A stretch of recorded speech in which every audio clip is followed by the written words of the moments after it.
கிறிஸ்துவுக்குள் அன்பானவர்களே, இன்றைய காலை வேத தியானம் எபேசியர் 5:10. கர்த்தருக்கு பிரியமானது இன்னதென்று நீங்கள் சோதித்து பாருங்கள். அன்புக்குரியவர்களே, ஆண்டவர் எதில் பிரியப்படுகிறார் என்று நாம் ஆராய்ந்து நிதானித்து செயல்படும் பொழுது அவர் உள்ளம் குளிர்கிறது.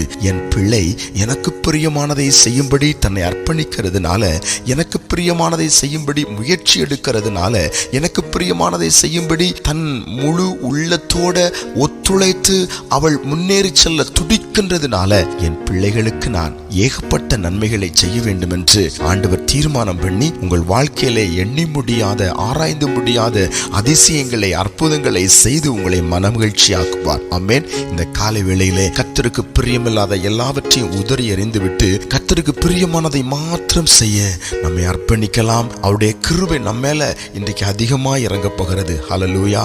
ஆராய்ந்து பார்க்கும் ஒரு எண்ணம் நமக்கு வேண்டும்.